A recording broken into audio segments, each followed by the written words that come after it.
আমাদের সমাজে একটি প্রচলিত কথা রয়েছে যে মানুষকে দিয়ে আপনি পেট ভরাতে পারবেন না, কারণ এটা আমরা জানি যে আল্লাহ পাক নিজেই মানুষকে দিয়ে মানে মানুষের লোভের কিন্তু কমতি নেই। আপনি যত দিয়েছে তার ভিতরে ততটা মানে চাওয়া পাওয়া থেকেই গেছে। এই জন্যেই মানে আল্লাহ বলেছেন বা মানুষ বলেন যে আল্লাহ নিজে দিয়েই তো মানুষকে পেট ভরাতে পারেনি, তা আমি আপনি দিয়ে কিভাবে পেট ভরাবো। এই যে এই কথাটি আসলে কিন্তু বাস্তব। এই বাস্তবতার জায়গাতেই আমরা কিন্তু এর মানে প্রমাণিত। তো এই কারণেই কিন্তু আমি এই কথাগুলো বলছি। দেখুন, সরকারিভাবে যে দরিদ্রদের সহযোগিতা করেন, তো এই দরিদ্রদের সহযোগিতা করার পরে তাদের আপনি জিজ্ঞাসা করবেন, সে বলবে আমি কিচ্ছু পাইনি, আমাকে কিচ্ছু দেয় না, এই করেছে সেই করেছে, ওই নেতা খেয়ে নিয়েছেন, এই ধরনের কথাবার্তা কিন্তু আমরা শুনতে পাই। তো তাহলে একটি জিনিস আপনারা চিন্তা করুন যে সে যতটুকু পেয়েছে সে যদি আলহামদুলিল্লাহ বলে যে না আমি পেয়েছি বা ওই ব্যক্তি আমাকে দিয়েছিল আলহামদুলিল্লাহ, তো আবারও আমার জন্য এই জিনিসটা একটু দেখো, তাহলে কিন্তু মানুষটি সন্তুষ্ট হয় এবং আমরা সন্তুষ্ট হই। কিন্তু এটা না বলে কি বলেন যে আমি কখনো পাইনি, আমাকে কেউ দেয়নি, অথচ দুইটা একটা পেয়েছেন, পাওয়ার পরে বলেন যে আমাকে দেয়নি, আমি পাইনি।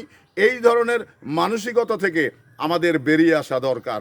কারণ এই স্বল্প আয়ের একটি বাংলাদেশ, এই বাংলাদেশে আপনি সরকার বলুন বা ইউনিয়ন পরিষদ বলুন, উপজেলা পরিষদ বলুন, আপনার এক একটা উপজেলা পরিষদে প্রায় আপনার 2 লক্ষ মানুষ।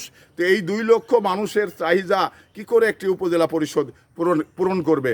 একটি ইউনিয়নে ধরুন, মানে বিশেষ করে এই ইউনিয়নে প্রায় 28,000 জনগণ। তো এই 28,000 জনগণকে কিভাবে সরকার মানে চাহিদা পুরা করবে?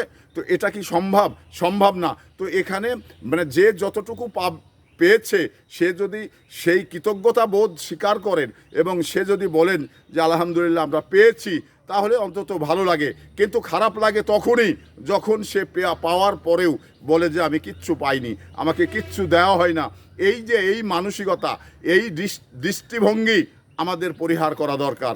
কারণ এই স্বল্প আয়ের দেশে যে যতটুকু পেয়েছে এটা নিয়েই যদি সন্তুষ্ট থাকে, তাহলে আমাদের ভিতরে মানে হাউকাউটা কমে, কিছুটা হলেও কমে। কিন্তু সেটা তো বলে না। যাদের দেওয়া হয় তারাও বলে আমরা পাইনি, যারা পাইনি তারা তো বলেই যে আমরা পাইনি। তো এই বিষয়টা থেকে এই বাংলাদেশের জনগণকে, বাংলাদেশের নিম্ন মধ্যবিত্ত পরিবার, নিম্ন পরিবার, এদের বেরিয়ে আসা দরকার। কারণ এটা না বের হয়ে আসলে আমাদের এই এলাকায় বা বাংলাদেশে এই হাউকাউটা বাড়তেই থাকবে।